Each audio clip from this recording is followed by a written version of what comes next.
Good morning students. मैं चंद्रकांता आज आपको कक्षा 10वीं से पाठ बड़े भाई साहब, जिनका लेखक हैं मुंशी प्रेमचंद, तो उस पाठ के बारे में आपको समझा रही हूँ। तो पाठ को समझने से पहले हमें लेखक का जीवन परिचय समझना आवश्यक है। तो लेखक का जीवन परिचय यानी मुंशी प्रेमचंद का जीवन परिचय।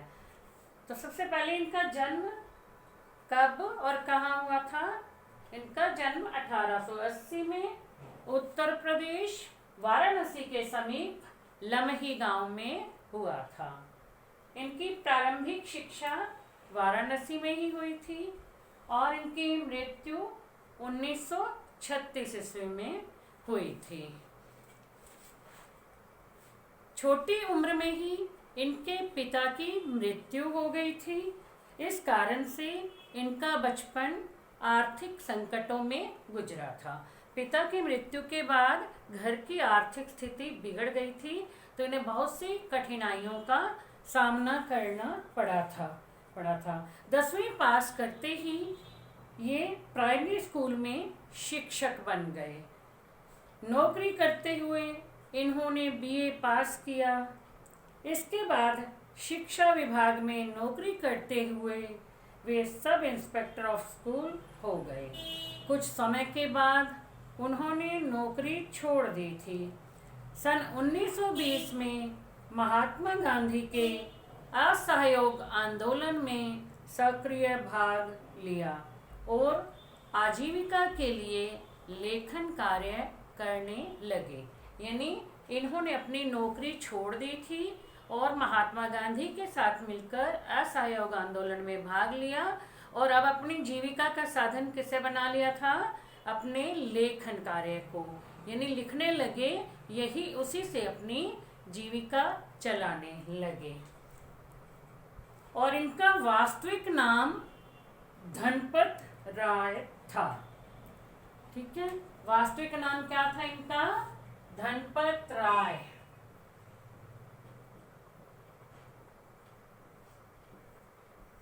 इनका जो जन्म का जो नाम रखा गया था वो था धनपत राय।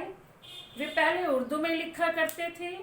हिंदी लेखन के लिए उन्होंने अपना नाम प्रेमचंद रख लिया और वह नाम प्रसिद्ध हो गया। उन्होंने अपना एक छापाखाना भी खोला और एक मासिक पत्रिका उससे निकालनी शुरू कर दी थी। यानी जो इन्होंने अपना छापाखाना खोला, उससे एक मासिक पत्रिका छापनी शुरू की। उस मासिक पत्रिका का नाम था हंस। यानी हंस नाम से एक मासिक पत्रिका इन्होंने शुरू कर दी थी। इस पत्रिका के माध्यम से इन्होंने भारत के प्रगतिशील साहित्य के लेखन और प्रकाशन में महत्वपूर्ण योगदान दिया। वे आजीवन होता है जीवन भर। हम लिखते हैं ना जैसे कि आजीवन मतलब जीवन भर। अब इसमें यदि हम एक और आ लगा के लिख रहे हैं ना, आ उपसर्ग से, हम इसको ऐसे भी कर दे जैसे आमरण शब्द है। अब ये जीवन भर है तो मरण भर नहीं होगा, इसका हो जाता है मरने तक। ठीक है, तो आजीवन यानी जीवन भर वो जो है लिखते रहे, अपने लेखन कार्य में लगे रहे।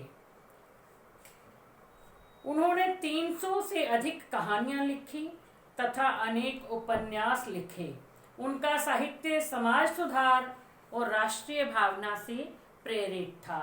मतलब उन्होंने जो साहित्य लिखा उसमें सामाजिक सुधार, उन्होंने समाज में सुधार लाना चाहा, सामाजिक सुधार के लिए लिखा था। वो चाहते थे कि समाज में फैली हुई बुराइयां जो है वो खत्म हो जाएं, इसके लिए ही वो लिखते थे।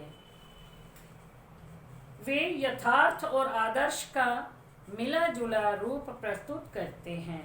इनकी भाषा आम बोलचाल की भाषा थी, यानी इस बड़ी ही सहज, सरल और साधारण भाषा थी, जिससे पढ़ने वाले को बहुत जल्दी से समझ आ सके और आम लोग भी पढ़ करके उसे समझ सकें। इसलिए इन्होंने सरल भाषा में लिखा था। इनकी भाषा मुहावरेदार, उसमें मुहावरों का भी प्रयोग किया जाता है, ऐसी भाषा है।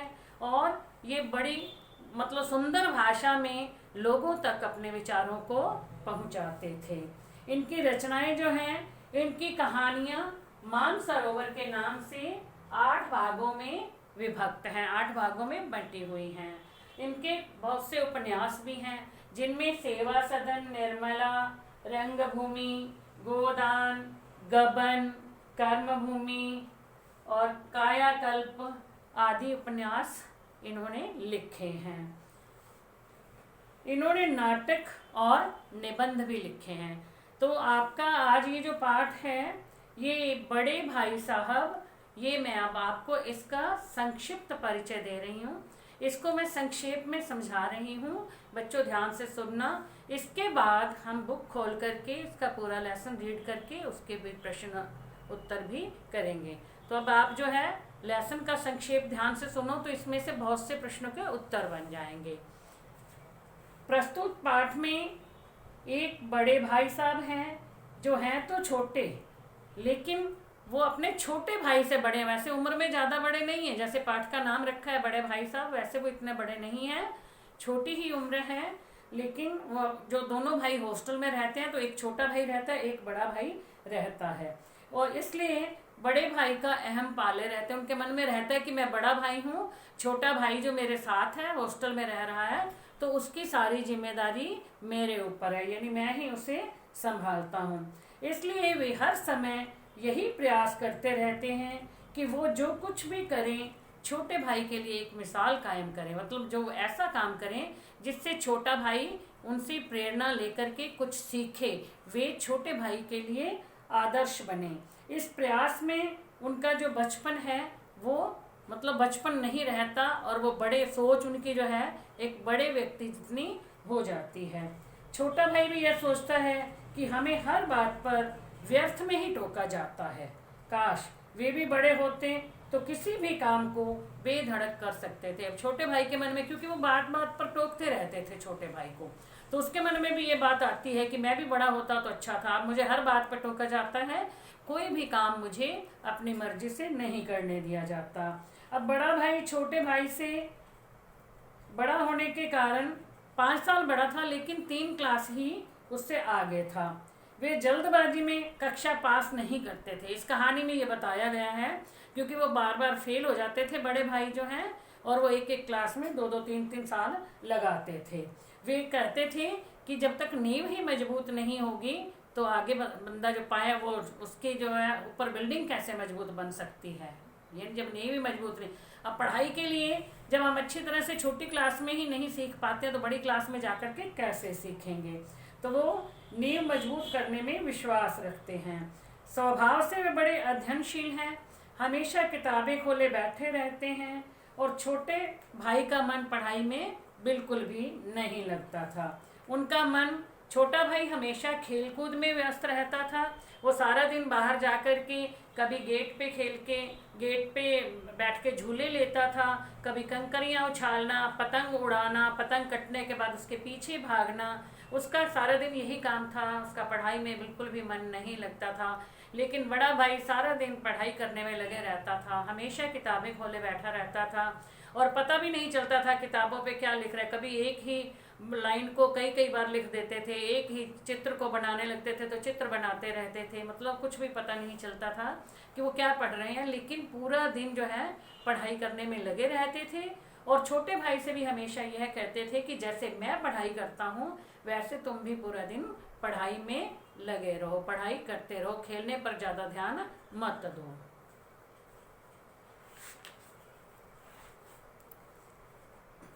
अब बड़े भाई साहब जो थे छोटे भाई को पढ़ाई के लिए तरह तरह की हिदायतें देते थे, और जो छोटा भाई उनकी बातें सुन करके बहुत दुखी रहता था, और जब बार बार उन्हें टोका जाता था, पढ़ने के लिए कहा जाता था, तो छोटा भाई जो है टाइम टेबल बनाता था।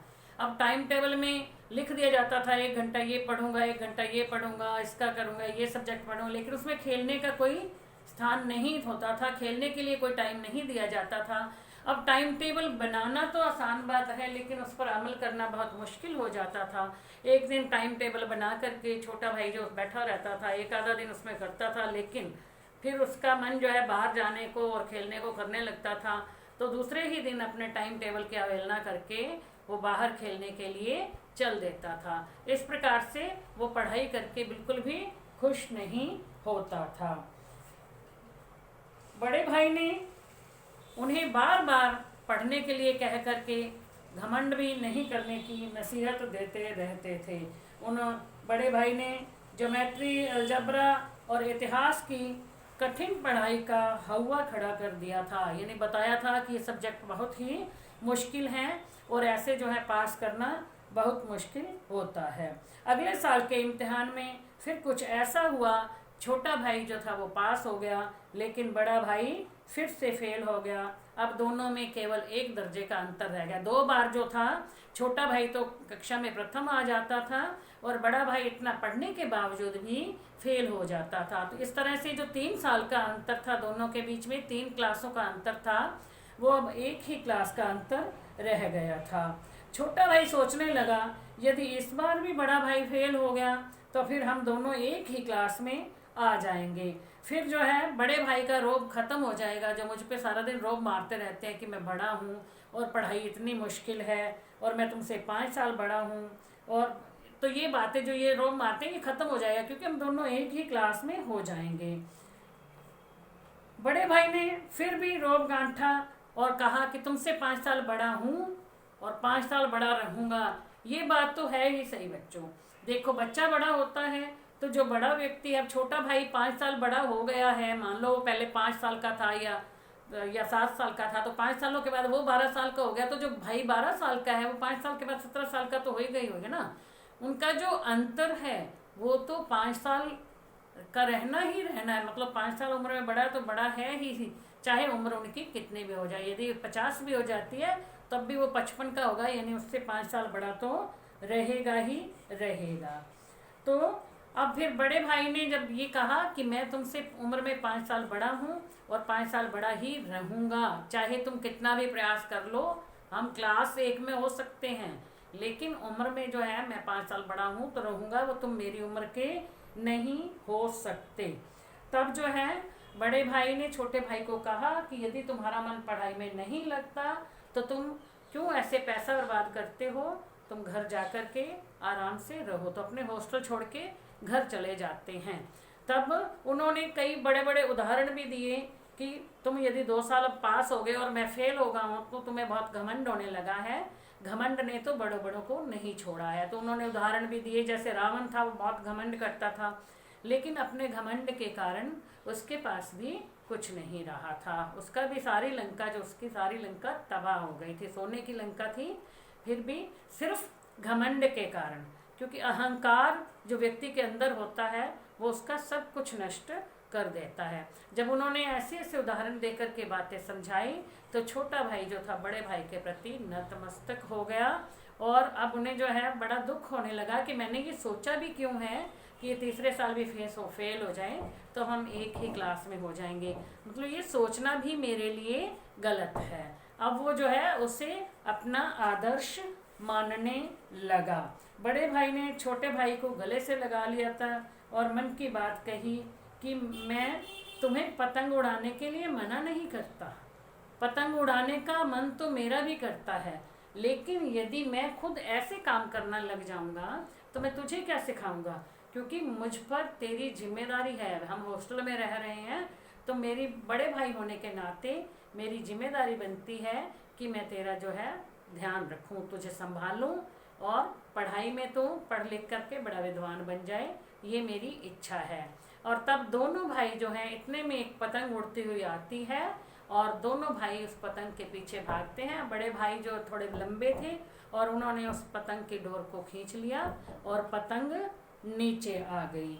इस तरह से अब दोनों भाई, लास्ट में यही बताया है अंत में कि दोनों भाई उस पतंग के पीछे दौड़ रहे हैं, यानी कन कौआ बोलते हैं उसको, पतंग को इसमें पाठ में कन कौआ कहा गया है, तो उसके पीछे दौड़ते रहते हैं। तो ये मैंने आपको इस पाठ का संक्षिप्त परिचय दिया था। ठीक है। अब मेन बात यही है कि दो भाई हैं, दोनों हॉस्टल में रहते हैं। बड़ा भाई 5 साल बड़ा है, छोटा भाई जो छोटा है वो 9वीं क्लास में वो पढ़ते हैं। तो जब पढ़ने के लिए छोटा भाई पढ़ना नहीं चाहता, वो सारा दिन खेलना चाहता है, खेलता रहता है, और बड़ा भाई हमेशा पढ़ता रहता है। वो उसे भी पढ़ने के लिए कहता है, वो चाहता है कि मैं इसका आदर्श बनूं, इसके लिए बहुत से उदाहरण देता है। जब भी कभी बाहर से आता था तो एक ही बात कहता था कि कहाँ गए थे, सारा दिन उसे डांटता फटकारता रहता है, जो छोटे भाई को अच्छा नहीं लगता है। लेकिन बाद में वो ऐसी ऐसी बातें करते हैं, ऐसे ऐसे उदाहरण देते हैं कि छोटा भाई जो है नतमस्तक हो जाता है, यानी बड़े भाई के प्रति उसके मन में श्रद्धा की भावना उत्पन्न हो जाती है, और उसका आदर सम्मान करने लगता है, और उसकी हर बात मानने लगता है। तो बच्चों, ये था संक्षिप्त परिचय। आज के लिए इतना ही, बाकी हम नेक्स्ट वीडियो में करेंगे। Thank you.